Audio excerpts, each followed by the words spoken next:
Ay, libre kang e-bike.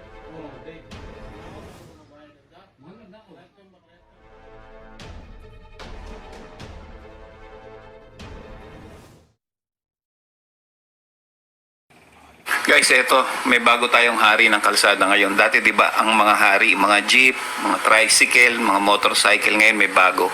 Sila na yung mga sigang e-bike. Yan, yung e-bike, ayan, gumigit na. O yun, ang nag-adjust na lang yung taxi driver.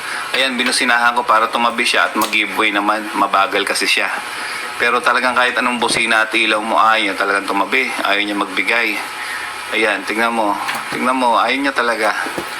Ganyan na talaga sila ngayon eh. Dumadami sila.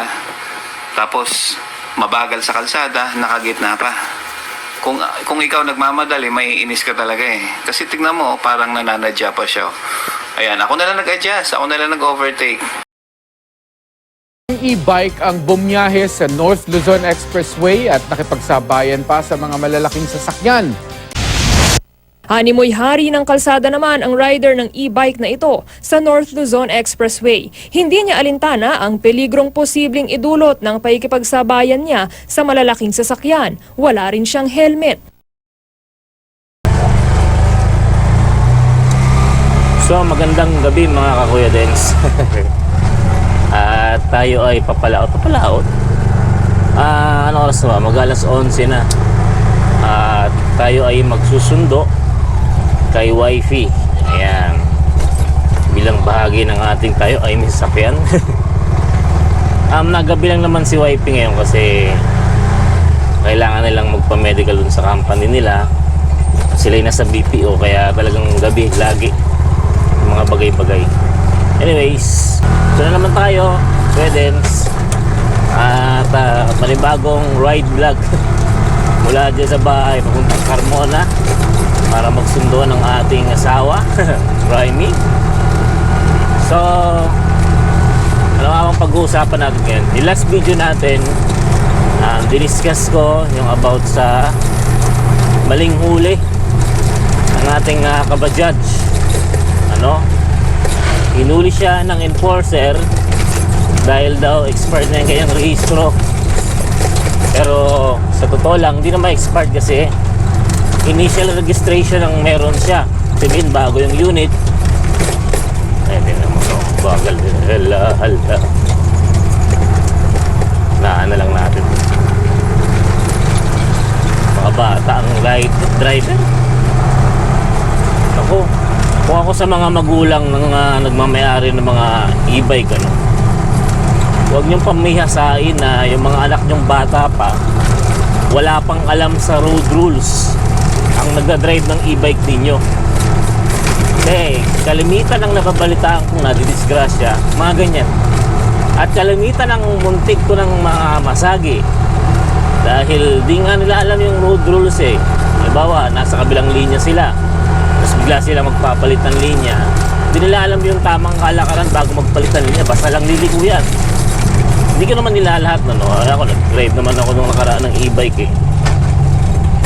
Pero normally kapag talagang pinahawak nyo sa manibela ng e-bike, kasi hindi naman nagre-require ang e-bike ng lisensya eh. Bata, kahit matanda na hindi naman alam ang kalakaran sa kalsada, talagang makakakita ng disgrasya. Kwento ka lang may isang pagkakataon, may nakasabay ako dyan sa may Carmona Highway, e-bike. Talagang lulusubin niya yung tatawid. Kahit ang masasalubong niya o ang makakasagasa sa kanya, 10-wheeler truck. Kaya sinabihan ko yung batang babae. Sabi ko, Neng, hindi ganyan ang pagmamaneho lalo't sa nasa na highway kayo. Actually, sabi ko, bawal nga kayo dito eh. Wag na wag niyong susubukang unahan yung malalaking sasakyan. Unang-una, pag masyado kayong malapit, makikita niya. Yan, mga ganyang klaseng truck sa loob natin. Ganyan yung babangga sa kanya. Dinire-diretso niya eh. So yun. At ba't tayo napunta doon? Actually, iniwasan ko kasi pag-usapan ng e-bike, pero siguro gawin natin topic na.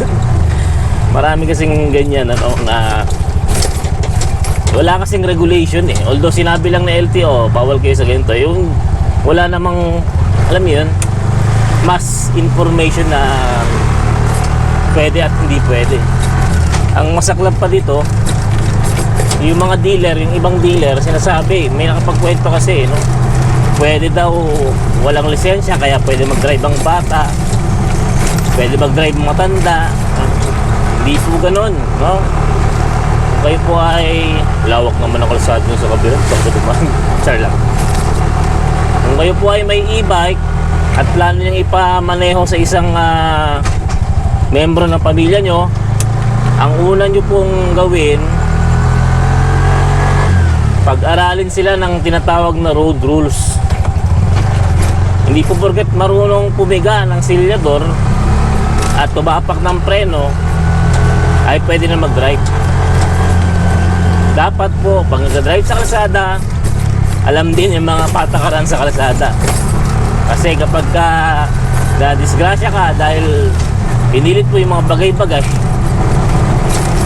eh, kawawa naman yung apipirwisyo mo. Ikaw kasi wala lisensya, walang rehistro sakyan mo eh. May masagasaan ka ng may rehistro at may lisensya, kawawa naman. So, pag-aralin nyo muna ng road rules. Siguro payo ko rin sa mga dealer ng e-bike, huwag yung sabihin sa mga bibentahan nyo na pwede kahit sino gumamit. Eh, pag walang alam sa kalsada yung gagamit, yung disgrasya yan. May isang pagkakataon pa nga rin ako na naaalala yung tawag dito. Diyan sa Mayingit, papunta Carmona din. Traffic. Tapos pinipilit niya sumingit sa gilid ko, eh masikip na. Ang gusto pa niya, pagbigyan ko siya, hindi nga po pwede kasi kahit lumusot siya sa akin, may ipit din siya ng kotse. Sa mga panantingin sa akin, ali. Ay, nako. Sana, kasi ibang driver yan, matatapang pa. Bakit ba natin napagbundongan yung e-bike? Hindi, lang, payo lang, bukod sa sunod naman yung mga nakamotor, dami kong iinis ako dyan sa mga gusto. Alang ayaw sa pagmamaneho. So naglipa na, alam mo, hindi naman ako galit sa e-bike. Ako yung enthusiast din ng mga electronic vehicle. Lalo wala kang gagastusin gasolina niya, kundi kuryente lang. Saya no. Kaso, yun nga, yung disiplina sa paghawak ng manibela kailangan nyo. So, hindi lahat ng hawak ng manibela pwedeng magmaneho. Dapat alam niya yung basic, no? Pag magpapalit ka ng linya, hindi basta naisip mo lang magpalit ng linya, magpapalit ka ng linya. Dapat clear, no? Magulat ako isang pagkakataon nasa ko yung nasa kanan ko, biglang gustong pang pumalit ng linya sa akin. Bigla niyang kinabig buti nakapreno ako. Ay nako. Anyways, pagpasensyahan nyo na ako kung ito yung magiging bala ko saka kasing mag daily vlog para naman makabawi-bawi or kahit na panakanakang ilang araw, no? Kasi ito nakaraan, ang tagal ng pagitan bago ako nakapag-upload ba't na-traffic? May umaatras na kotse doon. Kasi nga busy mula nung graduation hanggang nagbukas yung klase. Ako po kasi ang kasalukuyang academic head ng school namin. So parang tumata yung principal ko. O bagay, assistant principal naman ako So talagang busy Hindi ako makachempo kung paano gagawa ng content. Bibihira din ako nakakagala na ngayon. Kahit nga nung walang pasok, hindi ako nakagala kasi pinahinga kong mabuti yung sarili ko. So mga ganito muna yung susundo ako or uwi ako galing trabaho. Ganito muna yung gagawin kong vlogs. Tapos mag-uusap tayo yung mga bagay na pwede nating matutunan. Yan. Kaya lang binungad ko kanina e-bike. Dito kasi sa lugar na to naglipa na talaga yung mga e-bike at kakaiba mga e-bike dito. Katulad dito sa ganitong daanan, makikita mo sila, nasa kaliwa sila. Nasaan yung fast lane, nandun sila. anyways, shoutout sa mga nagsasabi sa... Hindi ko kayo may isa-isa. Siguro, pilit kong isingit sa video dito yung mga nagsasabi sa akin na nanonood sila palagi. Yan, nag-message. Ganon. Shoutout sa inyo. Minsan sa messenger, message sila.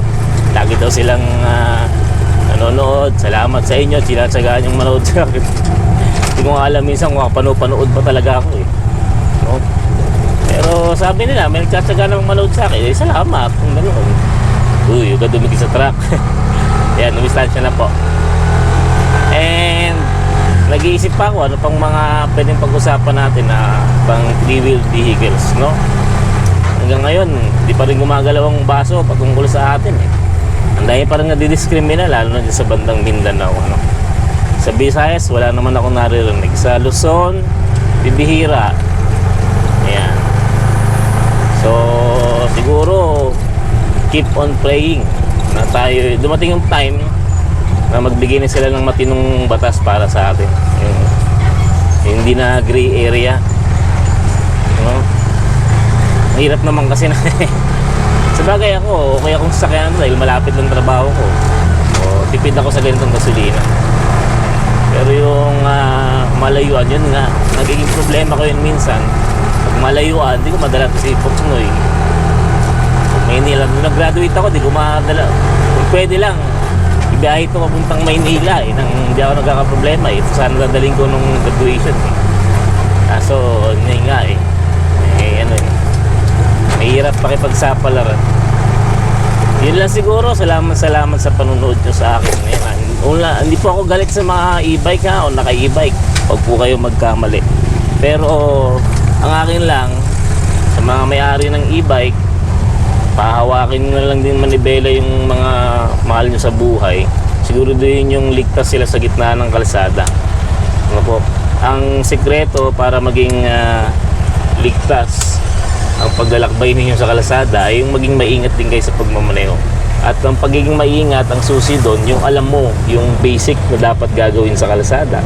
Bago ka mag-change lane, bago ka lumiko, meron po ako na-experience, bigla-biglang lumiko yung e-bike eh. Ba, ito diretso, merong crossing dyan. Ni hindi tumingin sa kanan at kaliwa, dumiretso eh. Siyempre, ikaw as a driver, ikaw na lang ang magpasensya.